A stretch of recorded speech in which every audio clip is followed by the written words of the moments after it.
Let's do it. Good morning on the West Coast. Good afternoon, lunchtime on the East Coast. And how's everything going in Central Time too? I'm Christine Nichols of People Science. We're happy that you're here today to talk about talent acquisition technologies going into 2023, what's happening, what's going on. And I think that the panel that we have here today is really going to help you with that. Matt Charney, Matt, you want to raise your hands? Everybody knows Matt. If you don't know Matt, you should know Matt. This is like our third webinar in the last couple of months together because he's that good. Matt's now with HR.com, but brilliant guy, head of the TA pack for many years, love our conversations. And if you're an audience member and you're looking for information and you've got questions, we're gonna, Jess will talk to you about that in a second, but you're welcome to put those in the chat or in the Q&A and we'll be responding to those. Jon Meyorwitz, Jon of UP.Labs. Jon is one of the smartest people I know in TA. When I met him a year and a half ago now. Isn't it a year and a half ago? Somewhere around there, maybe 2 years now, Yeah. And I know a lot of our followers and the people on the webinar, we get it, right? So we get the importance of TA and really propping up our own profession and putting good intelligence there. So every time I meet somebody like Jon, I'm like, yeah, another winner for us. So here's Jon. Lindsey Roundtree, if you don't know, Lindsey's been a while since you did a webinar with us, right? Yeah, probably I think during the pandemic was the last one I participated in. Yeah. So, and Lindsey, we've been that busy at People Science. Lindsey is director of all of recruitment for People Science, and she also has a lot to do with our new technology, HireGate. So she's spent the last 6 months nose deep in HR tech for TA. So she's got a lot to say, right, Lynn? Mm-hmm. And then, as always, Jess, my partner in crime. Jess, anything to say to the group as far as keeping us together and understanding what's... Jess is People Science Director of Process Engineering, too. Jess? Thanks, Christine. Sure. If anyone has any questions throughout the entire webinar, go ahead and put them in the Q&A chat. I'll keep track of those and we'll answer them as we go along. Awesome. Okay, great. So I know that there's a lot of different tech webinars going on now talking about different technologies that are out there. The intention of this program is to talk about what we're seeing, what we're hearing, the points that we've put together to kind of get feedback from the observers, from the people on the webinar, and to keep this conversational because we find that more answers come to questions easier when we keep it conversational. So with that, I'm going to get it started. So I'm going to put this out to the whole panel, Lindsey, Jon, and Matt. Like, if you had to say this is the number one hottest issue, I'm not even going to say issue. Like, what's the hottest part of technology do you think going into 2023? We're going to say, yeah, this is the tech side for TA for 2023. Who wants to go first? I'll defer to Jonathan. I'll start, everybody. You're starting to see teams move away more and more, even enterprise orgs that are typically slower to change, away from the end mail and more into not just direct messaging through GEM or top funnel, but really targeting their messaging towards development as opposed to I have this job, right? And setting up a very customizable CRM drip to people to where it's more of an interaction as opposed to here's a LinkedIn in-mail, I have this job, et cetera, right? So you're seeing people really gearing towards a development path, even for executive employees, and asking how to develop them, as well as always asking for referrals, utilizing some of those CRM platforms like GEM or Top Funnel. But the other side I'm starting to see is two areas: a move away from AI for scheduling. I think that's been a test that I think has failed so far. And the other side is areas where we can remove awkwardness through the interview process. I'm seeing some tools pop up from a compensation negotiation piece, where a tool can negotiate compensation between the employee and the employer, very early stage in the process, which is, I think, even doing this now for 11 years, it's still awkward, right? It's still trying to deal with compliance and how to answer it correctly, and especially with all the new compliances from state to state on salary range transparency. I think these are tools that are going to be very prevalent as we continue to grow the technology in the TA function. And what we can do? We can also we're going to try to remain agnostic, right? But when we distribute the copy of the webinar to everybody, we'll list out the different technologies that we're thinking of. How's that? And we'll categorize them for you. So just, keep that in mind, John, that we come back to you, give us the name of that one. And I know you mentioned some others. Cool. So compensation through AI negotiation. That's interesting. I would say more machine learning, right? Taking in information from clients, from salary.com, from PayScale, and being able to set a negotiation path through that machine learning between the client and the candidate. But we'll see how it actually works in practice. Interesting. What you got, Matt? Yeah, so I think that there's the market buzz, right? And so if you were to just look at it externally, Jonathan said it's on the decline, and that might be true. But if you just were to look at what people are talking about, what's top of mind, it is AI, although we use that interchangeably with machine learning and recruitment process automation. So that's kind of where the buzz is. But what's really kind of interesting to me is this has been borne out in a lot of polls. One we just ran at HR.com, and I saw this reflected on a survey that we just did with Employ, which is JobVite's parent organization. This is incredibly surprising, but the number one area where not only are companies and TA leaders satisfied with their technology, but actually have an intent on increasing spend is applicant tracking systems. So why that is, I don't know. It's incredibly unsexy. It's not forward-looking, but that, if we look at intent data and customer satisfaction data, is actually continues to lead the way among categories. So that's what the numbers say. Well, we have a saying in People Science about that. First off, pretty much everybody we know tells us how much they hate their ATS. Right. So in case you don't know, we do talent acquisition. Everything we do is talent acquisition. We do consulting, and we're an RPO. So as an RPO, we're plugged into a lot of different ATSs. I guess at last count, we've augmented 38 different applicant tracking systems. And the number one issue that I can say about that is that everybody expects it to do more than an ATS. It's an applicant tracking system. Now, there's all this stuff that goes on in recruiting, right? And everybody's like, I need my ATS to do this. It was written as an applicant tracking system. So I think that obviously, like to your point, everybody sees the value and how much they need it, but we hear a lot about the frustration of what they can't get. And I think it's the same challenge that you see even with infrasystems. If you look at an SAP or Oracle outside of the HR side, if you look at it as a full-on operating system, right? What you see is it can't do everything. And I think that's where the ATS gets a bad rap. Yeah. So speaking of ATS, someone just popped in a question. Which ATS do you consider the best one to use today? Wow, I'm going to get in trouble with my fine patrons answering that question. So that is a variable question. It depends on what market you're recruiting on, what size your business are. Mm-hmm. To Christine's point about building an ecosystem, building up partnerships and developing capabilities, my two personal favorites at this moment are Employ and iCIMS. That has less to do with their products, like their core ATS product, and more to do with the fact that I think both of their parent companies, and so Employ is kind of sponsored and propped up as a platform play by a private equity firm called K1. And then you have on the iCIMS side, Vista. They've been really deliberate about building a really full suite. So for example, on Employ, they not only acquired JobVite, but they also added Lever for medium-sized businesses, and Jazz for smaller businesses, each of which have a different sweet spot. And so, and then on the iCIMS side, certainly they have been very acquisition heavy when it comes to investing in things like AI, candidate discovery, et cetera. So I think that as you see consolidation in this space, those to me are the ones that are the best in terms of advancing roadmap and building new products and features specifically for TA. Yeah.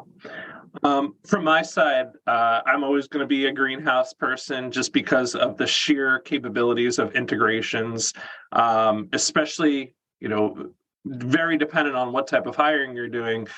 I believe that Greenhouse has the most different types of integrations, from one-way video interviewing, if you're hiring in mass, to assessments, to everything you could possibly imagine. But if you're a small business like the venture capital studio I'm a part of right now, we're using a new software called Fresh Team that, if you're literally just looking for interview planning, having the right required questions and the right jobs, you don't need a lot of integrations, you're a startup. I mean, it's under $100 a month. It's extremely cheap. It does the job. Some of the back end, you can have some issues with engineering as it's an offshore team, but overall, it works. It does everything you need, from automation of interview scheduling and the data tables you need, as well as being able to do solid interview planning. So Greenhouse, if you're enterprise, I would say always, and this Fresh Team tool has been pretty strong if you're a small organization just looking to get the basics down. I would agree with both of you. I'm sorry, go ahead, Lynn. I was just going to say, I would agree with both of you, Greenhouse being my number one and iCIMS being my number two. I think that Greenhouse has some really amazing features. The integrations are amazing. I love their prospecting feature. That's not something that every ATS has. And in the world we're living in, where everything is about sourcing candidates, it's really wonderful to have that feature. As far as iCIMS goes, I mean, they'll get so granular and really customize it for you and your needs.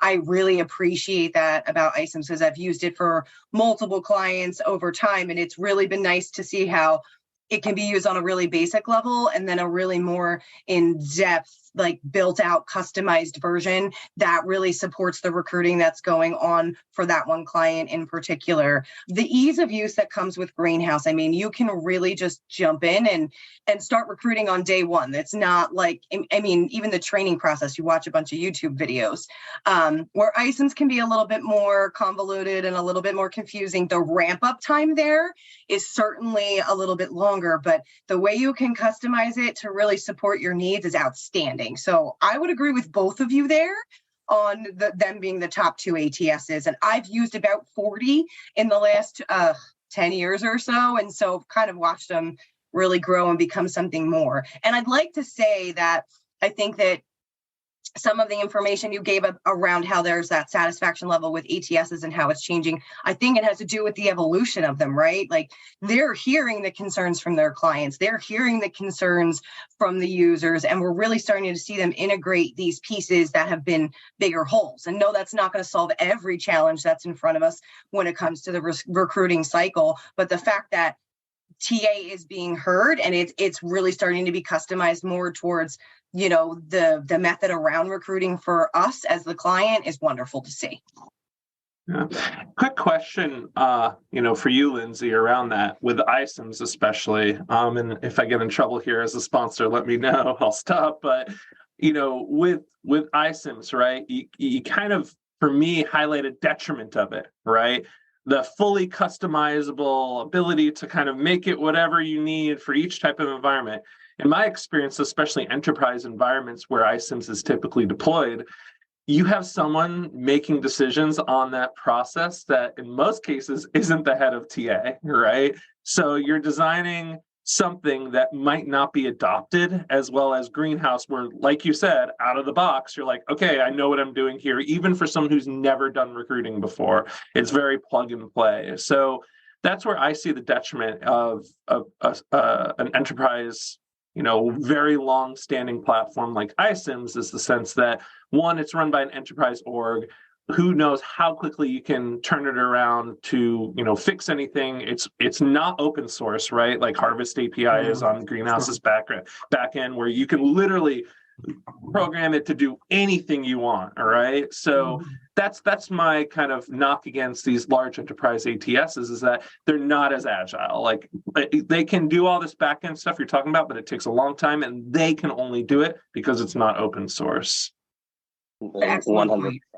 Yeah. And I will say, though, on the other side, now Greenhouse would be sort of an exception, but the more integrations that are offered, I think, and the easier an integration is, to me, and again, Greenhouse is actually an exception, is an indication that if they have that environment, they might not have a lot of native tools and functionality. So they're building up that partnership ecosystem to supplement that. And I would caution to really investigate that when you are making an ATS decision, because if they're saying it's on the roadmap, like a CRM, for example, and they have 30 CRM partners, there's a really, really good chance that they're monetizing channel sales, and probably you're going to have to buy another solution. Well, and I think, Jess, when we do consulting work in particular, I think it's very often underestimated the effect of your ATS on your recruiting. I can't tell you how many times we come in. I mean, we get caught because it's a mess, or because it needs to be fixed, or because it's brand new, right? And the response that we get quite often is, it's this way because our system does that. This is, well, Greenhouse does that. And then when we sit in the seat and observe what's going on, we can see how that system is really dictating your process. Now, of course, the first thing you're going to say when you're getting an ATS is, what do I want my process to look like? The challenge with that is everybody's a different way of working. And, John's talking about, he does a lot of tech recruiting, right? And he's in a startup, which is very, very different than where I've seen ISIMs applied, right? So it really depends on the kind of recruiting that you're going to do. And then especially in enterprise, so with very large organizations, like, 40,000 and up employees, especially 200,000, you'll see that the ATS that works really well for this type of sector doesn't work so well for this one. So you really need to understand what your internal goals and your internal needs are and make your decision that way. And here's a number that's going to freak everybody out, because it freaked me out. But at last count, and this was 2019, there were 638 applicant tracking systems. 638. We've thrown around 4 names. So, and I can say it is a marked difference in the last 4 years from the historic,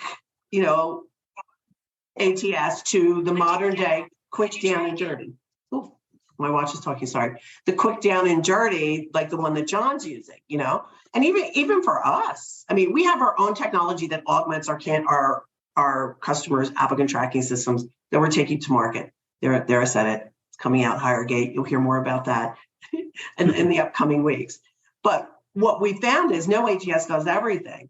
And it may be working really well for your high volume, but it's not working so well for your check. So we, as an RPO partner, we can't fail. We need the data. So we've had to create a system to augment it. So back to Matt's point, look at their market, right? Their shopping market, or what they call it, their partners. They have all their channel partners that are out there to see, are they building those relationships? Is it an API situation?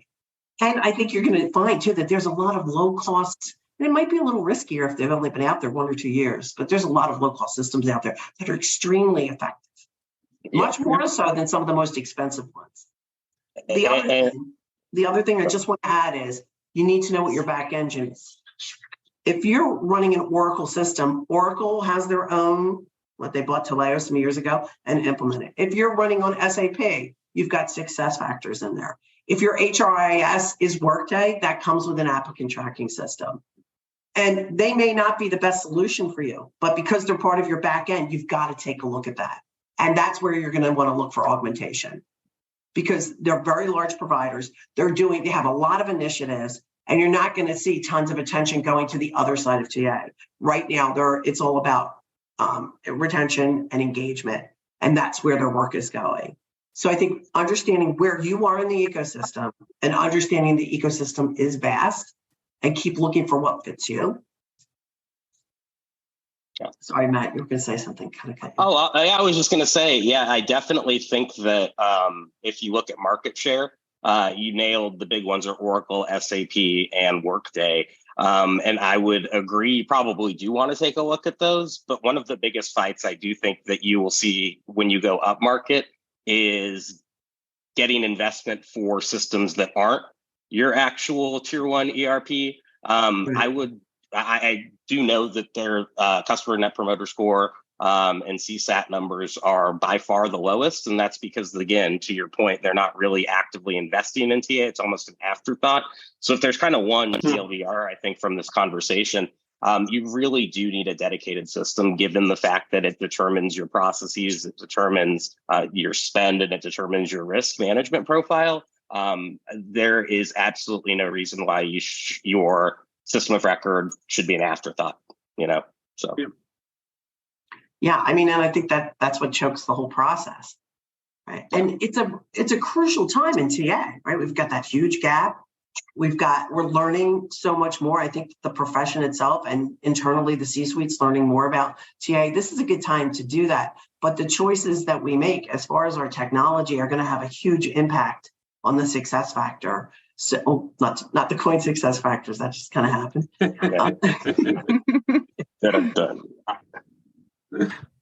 Cool. So what's next? Any other questions at this point, Jess?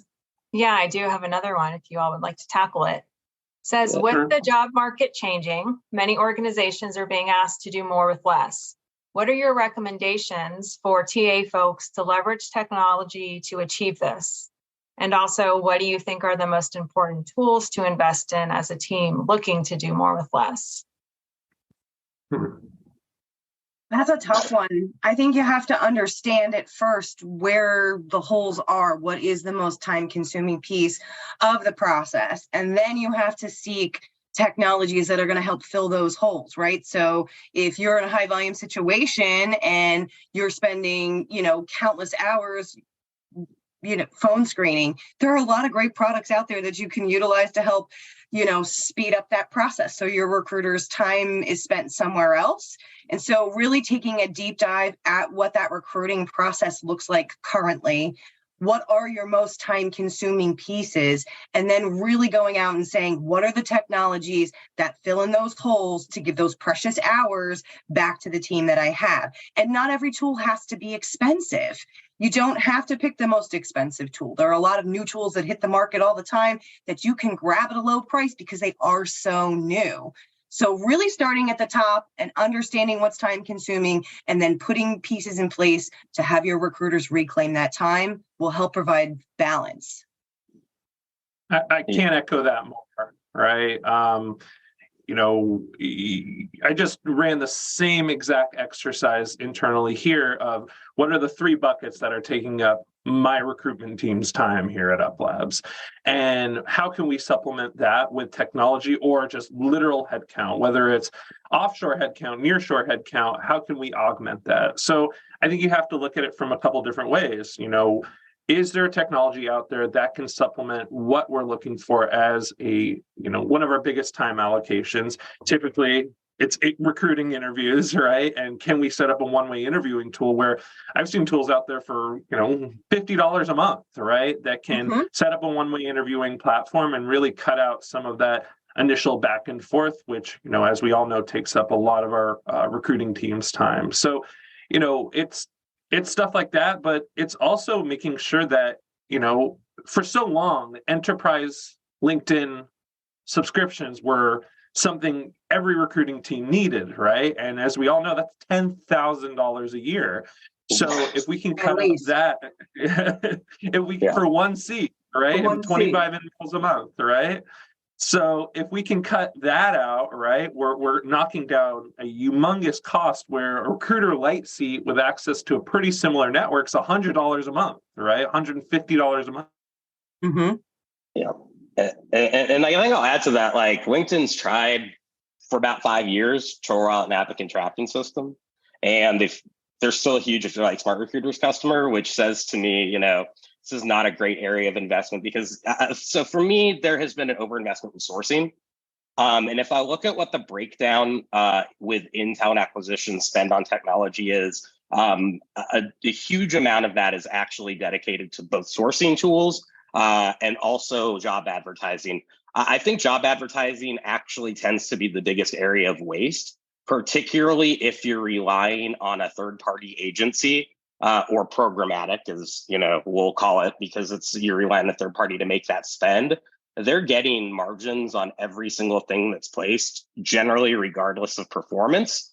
And so because it's our reflection to, once we post a job on our ATS, to click the box to stick it out, obviously there's a small cost associated with it. But like LinkedIn, it really adds up. And like LinkedIn, you're not going to get great placement unless you're paying money for it. So I think being much more deliberate and then bringing that media buying in-house and monitoring it rather than relying on a third party is a huge area of opportunity to do more with less, because oftentimes, again, to the point of doing an audit, you're actually going to see that you don't need more external sources. You're just not tapping the ones you have. So to that end, and this has always been the case, but I think now more so than before, is your first thing you should do when you open a rec is not to go look at LinkedIn or Indeed's resume database, whatever it might be, but to look in your own ATS. I can't tell you what a small fraction of recruiters do that, but I think because of the overemphasis on sourcing, it's very likely you can build a slate from candidates you already have. You might have to update their records and, do some dynamic profiling, which is actually, there's a bunch of inexpensive tools to do that. But you probably already have your next hire in your database, and you're just spending to get a more updated profile when there's a lot of technology and solutions that can do that at low or no cost. I think that's a really excellent point, Matt. I think that's why we're seeing a rise in a lot of different products like HireGate and Gem, where they're kind of keeping those talent pools there for you so you can always tap into them and go back to them. And it's a great, why not start with what you have? Yeah. Well, and I think, yeah, absolutely. And I've seen win after win on for our team because we do that, right? Mm-hmm. And understanding we're under constant pressure. I mean, recruiters are always under pressure, but we're an RPL on top of it, right? So if we don't perform, no margin, no mission, no job, no company, right? So one of the things I think I would advise is make sure that you understand what your internal team's strengths are and what they're really doing. And I'm glad John just was able to jump back on, because there's a lot of assumptions that go on. And I think the question that I hear a lot of, is it me as the leader? Is it the market that the candidates aren't there? Or is it in fact the recruiter that's not performing? When you can answer those questions, and there's technology that'll allow you to do that. When you can answer those questions, and even the recruiter can answer the question themselves, and they can see what their own activity is proving to manifest, right? And they can see where their strengths and their weaknesses are. Now you've got a fully operational, highly effective machine. We don't have that in TA. What we have is go find me people. And so here we are always running behind trying to say, well, this work, will that work? Oh, I've got that tool. We used this one before. And, going back to Matt's point, okay, I got a rec, let me go to LinkedIn. Instead of taking that pause back and saying, okay, what are the strengths on the team? What kind of strengths do I need on this? What are the tools that we used before? Who do we have in the base?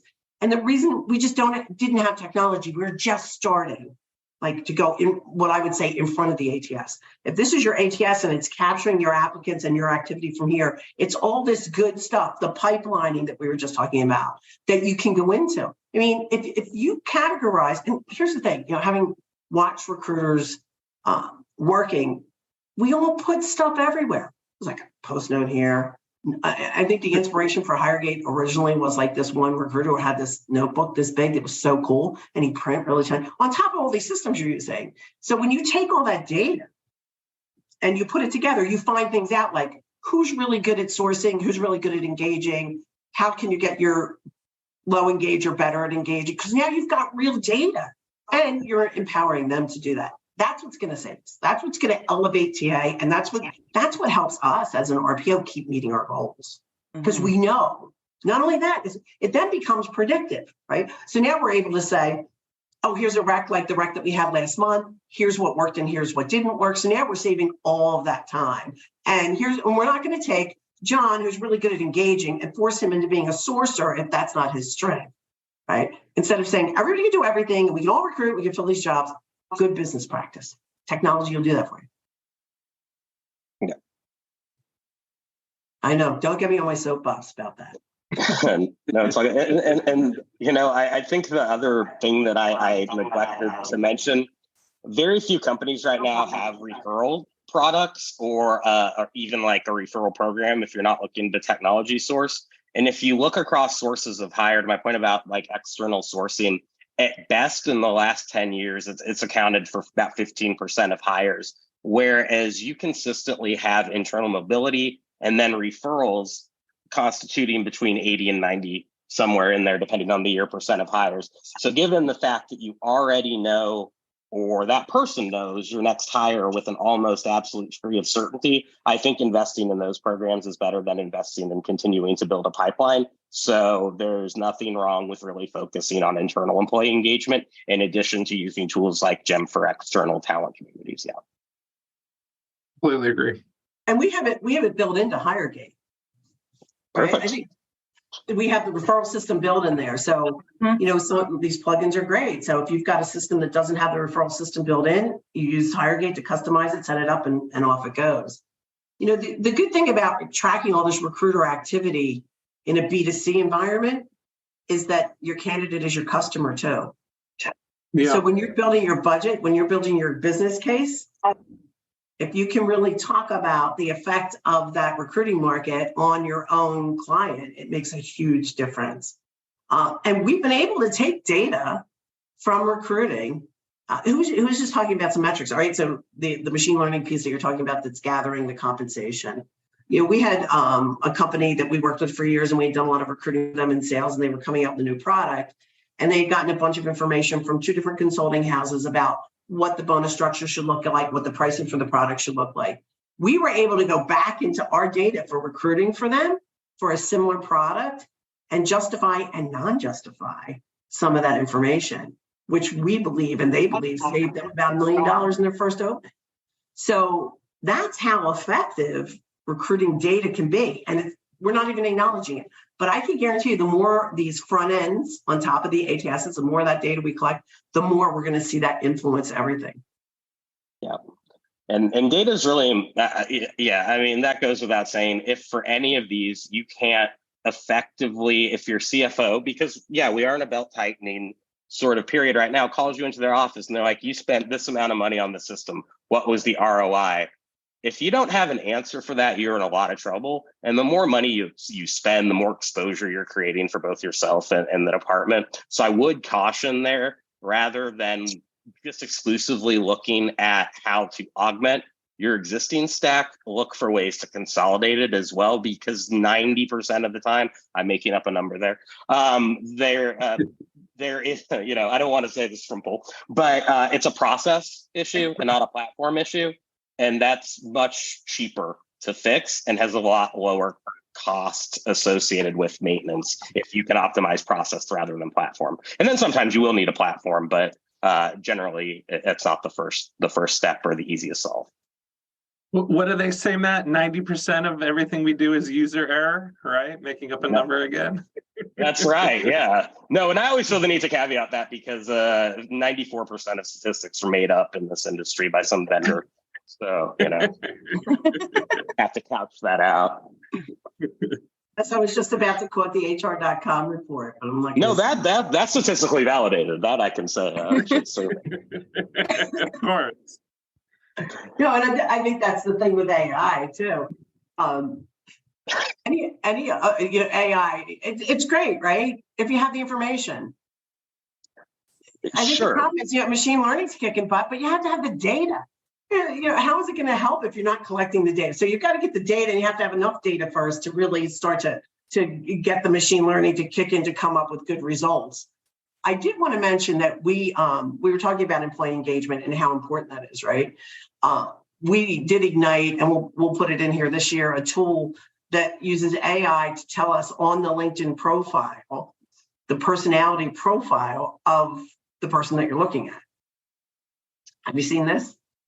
And what it's doing is it's creating templates that are directed at that personality profile. Yeah. Which is persona-based marketing, which has been proven to be successful. Yeah, absolutely. Yeah.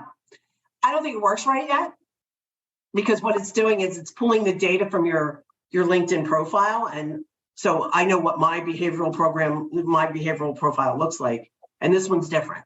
It's not that much different, but it's different because we project ourselves differently on LinkedIn.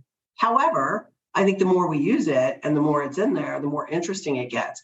And when I look at junior recruiters, and having talked to a couple of them the other day, sitting in a roundtable, what they're finding is, wow, that's helping me create a better template, right? So I think that's an interesting piece that's out there. Yeah, and I'm also, go ahead, John. No, go for it. I was just going to say, Wow, we Go just did for that it. at the same time. I'm going to finish. So while their workforce planning capabilities are good enough where they had to lay off 10,000 people, LinkedIn, I'm actually very eager to see what happens with the messaging feature, given that within the last couple of days, they obviously made the huge investment they did in OpenAI and announced that they are going to roll it into every single one of their product lines. I'm really curious to see how that develops because it's an underutilized resource when it comes to mass campaigns. And I think that that's a big variable in terms of its feature functionality. Mm-hmm. Well, it is Microsoft. You'd think they had already integrated it, right? But no, Yeah. Bing, they're still paying I'm you a to little use Bing. surprised at So that. we'll see. Yeah. I still think they're walking around going, what did we do? Like, what are we doing? I still think they try a play here and a play there. It's interesting. I saw a number on, they were breaking out recruiting technology, and I think it was like 45% of the technology spend is going to Microsoft, and it said Microsoft. I'm like, oh, you mean LinkedIn? Because that's all they've got, right? So that was pretty surprising to me. But it's true, you're really not going to be a recruiter without LinkedIn for almost all positions these days. Yeah. But going back to sorry, go for it. No, go ahead. I'm done.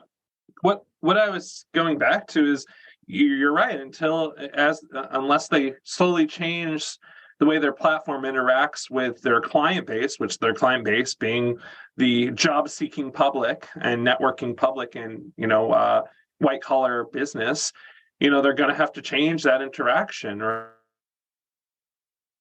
social media, whether it's how we interact on Facebook to how we now interact on TikTok. You're going to have to change those interaction points, and LinkedIn is getting to a point, if not already, where it's obsolete, right? From a connection standpoint, right? It's the same thing they've been doing now for 12 years. They have not made innovation of what that contact point is since they acquired it, if we're being realistic. So it'll be interesting to see how they continue to progress the product, and hopefully they invest into it. Otherwise, you might see somebody else finally dethrone them as that, business social marketing platform, social media platform. For the Nothing investment lasts that forever. we make in LinkedIn from a TA standpoint, I would like to see them start to make some investment on their end too, to improve. Yeah, agreed. That's true. Prices keep going up. Well, they're a little bit different. For every source tool out there, if you're using a source tool and the price hasn't doubled in the last year, then you may not be using the right tool, because I feel like every tool skyrocketed. Or you're using the wrong one. Or I'm using, that's true. That's very true. Yeah, and I'd like to hear too what you guys think the biggest roadblocks and challenges are coming from. Like, if you said, I wish that TA technology would do a better job at this, what do you think that is? For me, it's active application funnel management, right? Like, we as a team need to be more in tune with how we're driving employer branding, which then in turn drives active applicants, right? So I feel like we're going to get into a world where we truly depend on our active application pool, as those are people who are actively looking for positions as opposed to wasting our time sourcing. We're going to get to a point where, especially in this economy that we're entering, where the top talent is going to be much more passive because they have a position that has saved them through a tumultuous time, where if you're going to get them, if you're going to maximize time within your recruiting team, you need to be more attentive towards your active applicants and not waste your time sourcing so much. So I think you're going to see teams really depend on tools that drive actual applicants who are actually looking for a new role, as opposed to wasting your time sourcing, because your return on investment is going to continue to dwindle in that funnel. Yeah, 100%. And the other thing I want to just piggyback on that point is I'm seeing a shift in what an active applicant looks like. And if you look at talent marketplaces, so an Upwork, for example, they are moving more into enterprise. You're getting into highly specialized positions that you used to have to go to a BPO for. And so I think that those platforms will continue to gain market share when it comes to actually qualified professional level applicants who are using those to match with employers rather than applying traditionally. And so that's also an overlooked but necessary component I think, of a total hiring picture that's going to continue, if you just watch the flow of money, to become more relevant as they go up market. That's an interesting thought. Yeah, and I can see that happening. And there was a lot of plays in that space, right? A few years ago, like how do I, create it from a candidate perspective? And I think those platforms like Upwork are doing that, right? Maybe that wasn't their intention. It's really more. I always think of Upwork more as a contracting place, but you're right. They're Upwork. I guess lack of better term, better qualifying a candidate in a platform situation. Is that what you mean? Well, yeah, and essentially, when you look at new talent marketplace, Upwork has certainly a lead, but there are dozens of specialized ones as well as some bigger ones. Toptal is an example that do full time, do have an enterprise offering. And what's I think really interesting about those products is rather than do skills validation or reference checking or some of those, they'll actually be able to provide the rankings for people who have worked with them before, right? And so you get a proof of hiring manager and company concept that you couldn't really in the past. So I like that. And then I also like the fact that it's very clean and it's very anonymized. So you put the money in escrow. If the person gets hired to do the job and does it, it goes out. If not, then you're not wasting money and spinning the wheels on an external source that's not going to produce. Yeah. And we have a tool that we use across the board that does a reference check, an automated reference check that provides us with leads too. So, you're handed the reference, it's all confidential. You're getting the profile and the things that the manager thinks the person could improve on. And the recruiting team here, right, Lindsey, they use it as a good referral tool too. Yeah, because the actual people who complete the reference then have the ability to divulge their information to us and their current title, so we can determine whether or not that's somebody we want to tap back into for other open roles. So it's an organic source of referral through a reference check process, which is really great. Yeah. Nice. I would say this is where you see BPO coming in or AI possibly coming in the sense like, I'm a very small firm and we're getting over 100 applications a week for some of our roles. And there's great talent in there, but it's still, a small pool of talent that's great from that, 100 applications a week.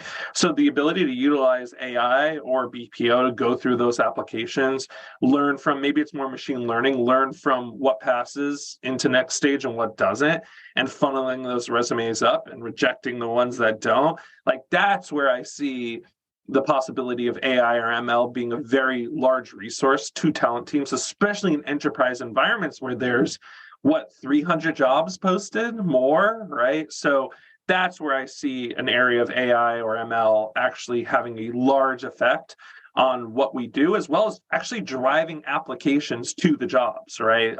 So there's a couple areas where I think that, there could be some immediate return from, utilizing future tech. Well, and, when you look at a talent pool, let's say the talent pool is full of, on a scale of 1 to 10, 7s, right? So now 6s and 5s, they look pretty good, right?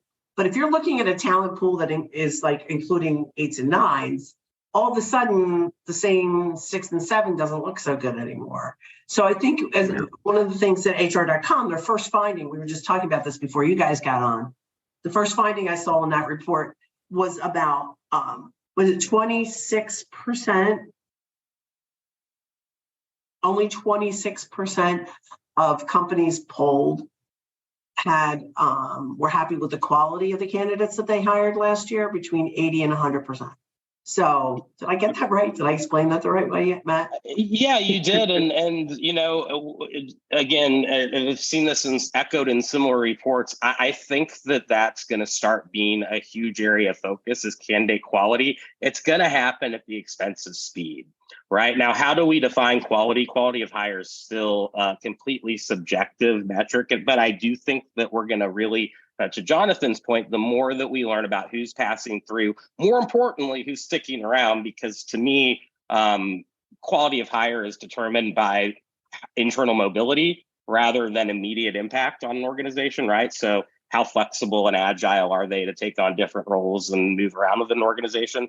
But that's really forward looking. So I do think, though, that needs to really be the emphasis, because hiring managers and organizations are starting to analyze whatever metric of quality that they want much more, because they haven't been satisfied with the hires they've made. At a professional level, hire like about 1/3 of hires, I think it's 37%, actually leave within a calendar year, which is a tremendous amount of waste. That number goes up significantly if you're talking first 90 days for an hourly or high volume sort of role. So if you're continually reinventing the wheel, that's going to start making you look much worse than a recruiter than the speed by which you can fill them with bad candidates. So if there's one thing that's a manual process likely that needs to be done, it's defining what quality looks like, getting internal buy-in, and then that's how you need to filter resumes and candidates against, period. And I have to tell you, we struggle with that when we present to companies, because we measure our performance in the long run based on the production of the hires. And we go in and do a full-on presentation, no one cares. Well, can you just fill a job? And Christine, you literally took the words out of my mouth, in the sense that everyone's focused on the two aspects of talent, always, right? Did you fill my job in the timeline expectation? Did you give me enough talent to make the decision, right? They don't look holistically at the whole picture of, did we set up the right interview planning and ask the right questions so that we fill the role with the right with the right skill set? We're not going to have attrition, that this person will be developed and engaged in this role. I will tell you, I work with a team here where interview planning is paramount to everything we do here, since we only make about 2 full-time hires a month. And interview planning is something where a lot of my hiring managers coming from very established enterprise orgs have never done. It's always, can you interview this person? Make it about your skill set, go, right? So interview planning, needs to happen on a more consistent basis. And I don't see any tools out there that are saying, hey, you're having this type of screen. These are the 3 required questions you should put in your interview plan for this type of interviewer. There's nothing like that on the market. I agree. Let's start a company. Well, they're out there, and we actually. I don't hate to bring up HG again, but we've done it.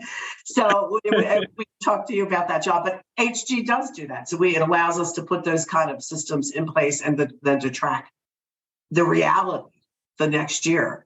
And I've got some case studies that can show you that. I think our bigger challenge, and certainly not with the people in this audience, the point I think I was trying to make is that the hiring manager at the time, or the business, doesn't care. They think that it's just going to work out. And, we're coming into this, it really is a new world of work. I know that sounds like an old saying because it was big this time last year, but truth out, we know what the hell's going on. I mean, we've got people that were making $12 an hour that are now making $20 an hour working at fast food places. And we don't understand why the service isn't where we want it to be. We've got attrition going on like crazy there. We're fighting for diversity in all these different angles. We've got a lot of people that just don't want to work. We've got DoorDash. We've got all these different things going on, so we don't even understand what we don't know. And we've got that big power shift, just to the point that you were making earlier about, is the challenge on turnover or it not being a good fit? Is that because the manager doesn't know how to lead the new mindset of, you don't own me, I work with you? Or is it, really that the candidate can't, or the hire can't perform? We have so many questions that are out there. Yeah, and I think I was going to say, I think a big component of that is, another question in that survey we ran. The biggest reason why you have those new hires leave is they feel misled in the recruiting process.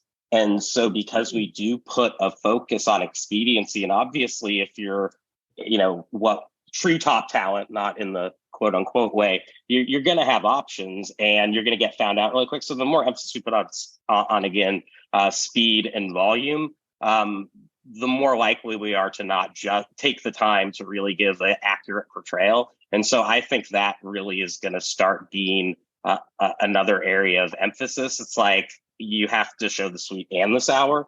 And I don't think it's going to turn most people off. But at the same time, if you mislead them in the hiring process for expediency, you can bet you're going to be refilling that rec pretty soon. Mhm. Yeah, talent, right? It's the game of, politely saying to your hiring team, remember when I told you about that thing 6 months ago?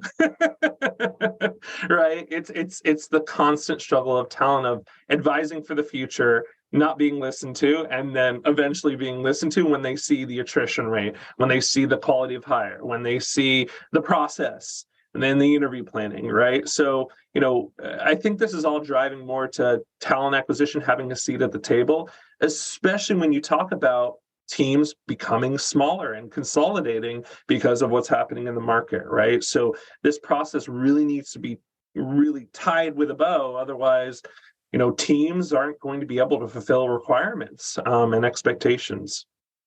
Yeah. Well, it's so funny because every year I keep thinking EVP is not going to be such a big deal, but didn't you just describe EVP?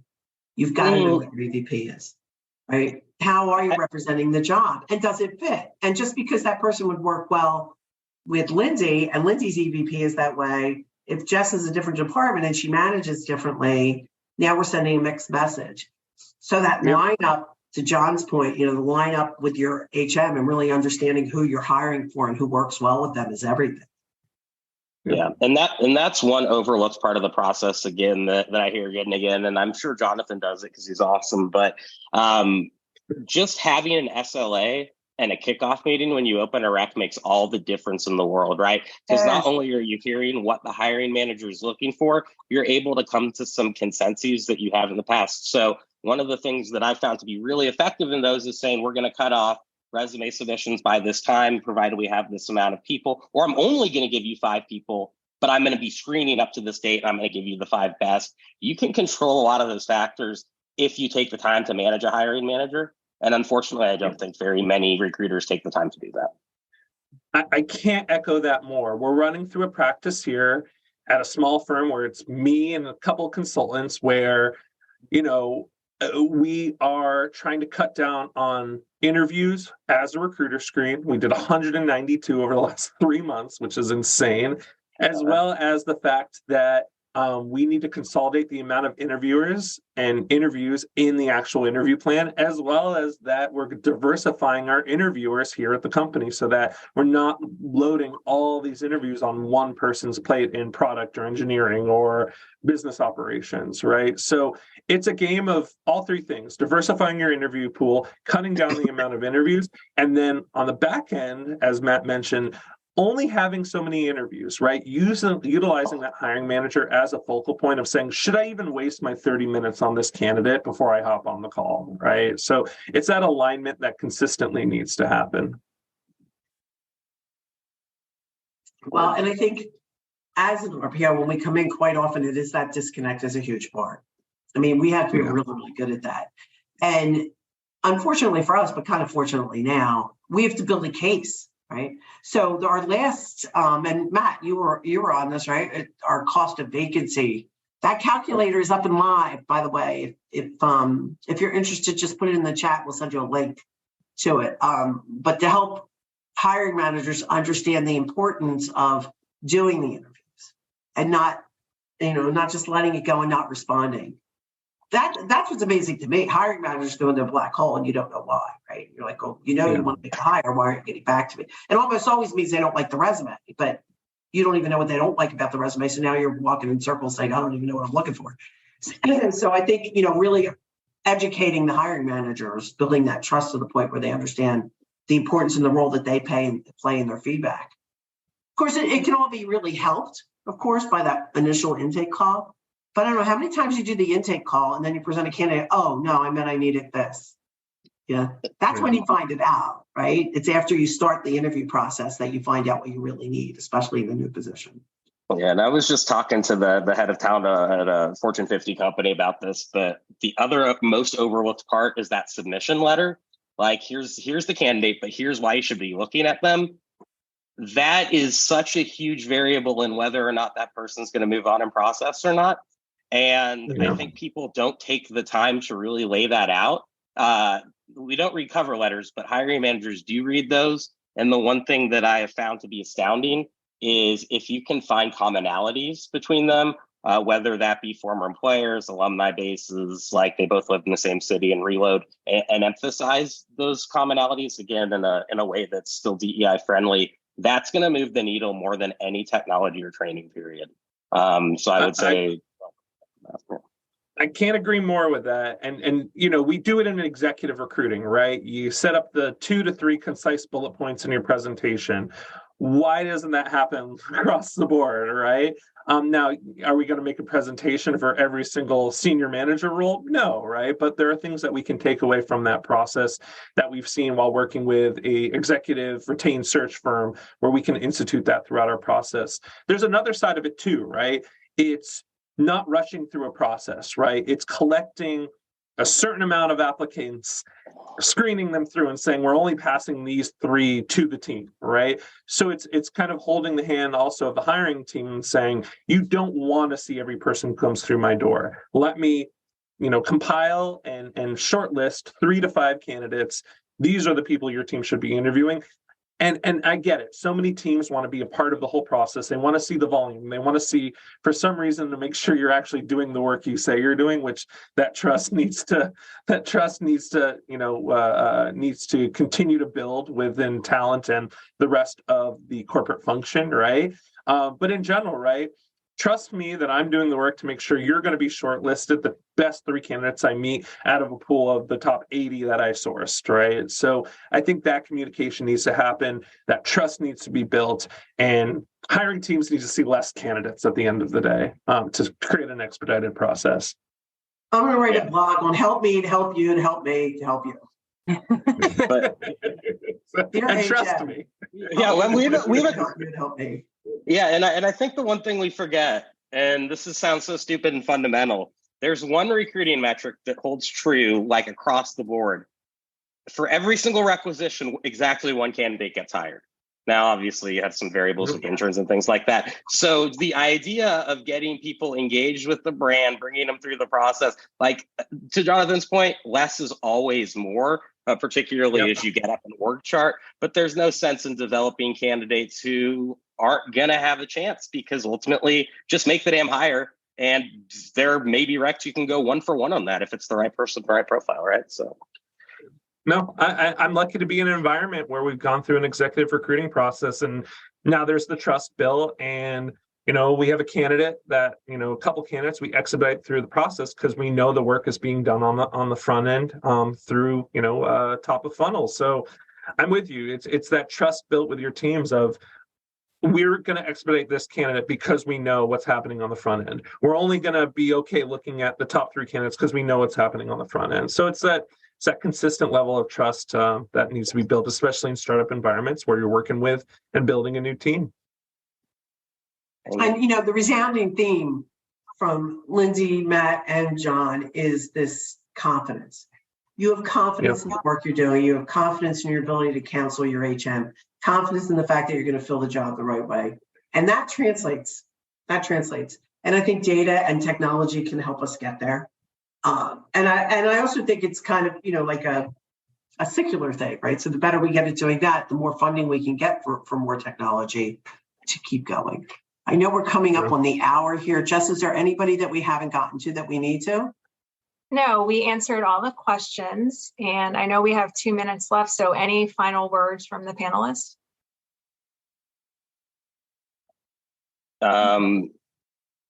Yeah, so for me, just to the point, the biggest application of technology you can use is to give you the intelligence in order to serve the business. So make sure that you are able to not only, again, build that trust, but have empirical evidence to prove that you're on the right track and you're adding value to your clients. Yeah. My side, know your environment, right? I've been in large enterprise environments where I led talent at CAA and Forever 21, where, the last 5 years I've been in A1, well-funded, top of, built-in list startups, right? And each and every environment and the tools I use are completely different from the environment to the next. Yes, there are certain things I take from each process, and I'm always in a mode of learning from every single environment I've been in. But at the end of the day, every single tool I've used in every environment has been used differently dependent on the environment. So know your environment, know your hiring managers, know how data sensitive or data allergic they are, and augment your process for that environment. Otherwise, you will not be working well in that environment for the foreseeable future. So, to be more concise, know your environment, utilize the tools the right way for that specific environment. Liz? For me, it really is, don't get discouraged. If you find a technology that you feel like is going to solve a hole and your budget gets shot down, or you just, it's not, your company is not considering new technologies at the time, don't give up. There are other solutions out there, more affordable solutions, new technologies at the market every day. You will find the right one to help fill in the holes that you have. I'll piggyback off of what you said, John. Stick to your process. Follow your process, fill in the holes of your process, live by your process. It will lead you to success. And I'm going to take the opposing viewpoint in this respect. There's never been a better time to be in TA. Yeah, it's never been more exciting. It hasn't. Seriously, has it? I mean, I think we're going to see become more and more empowered because the gap's not getting better and this stuff has to be fixed. Somebody's going to fix this or our entire GDP is going to drop, right? I don't know if you've seen some of the things that are out there. We cannot continuing without the right talent. And we've got some real crises going on. We've got to fix this stuff. And I believe the only way we're going to do it is to reimagine it. What worked last year, what worked last month, doesn't matter. We're in a new world of technology. We're in a new world of TA. We need to come out of the box and reimagine and get really smart and really creative at what we do. Jess, what do you got? Anything? I think it's just really looking at the process, like Lindsey said, but also looking at your team, focusing on what are their skills, what are their strengths, and really getting a good audit of that before moving on to another HR technology. So look at the team first and then technology. Ooh, something that I wanted to add about team. We have had people apply that we want to hire that we're ready to put on assignment that have turned positions down because of the ATS. Oh, yes. I literally have had that happen in the last week, Christine, where the client we would be assigning them to would be using one of the applicant tracking systems that's not a fan fave in TA. And they politely declined to move forward in the process because they didn't want to work with that applicant tracking system. So when you look at your applicant tracking systems, make sure you take into consideration your recruiters. Oh, I'll add to that. I won't even apply to a position that's using one of the more older ATS systems or ATS systems that are driven by an HRIS. So, yeah. Exactly. If they're driven. Mm-hmm. Yes. Great. So we're out of time. We're going to end on that note. Thank you so much for attending, you guys. John, I love you being here. We're going to have to do this again. Matt, I'm sure I'll see you soon. Shout out to HR.com. There's a tech conference going on March. What? March. I should know off the top of my head. I believe it's the 7th and 8th. 7th and 8th. I'm going to be there. We think John's going to be there. It's in Oakland. It's a good time to go to Cali. So it is. Shout out for HR.com. You can always get us through this email if you need us and any questions, and we'll be sending up a follow soon. Thank you, guys. Have a great day. Bye, everyone. Bye, everybody.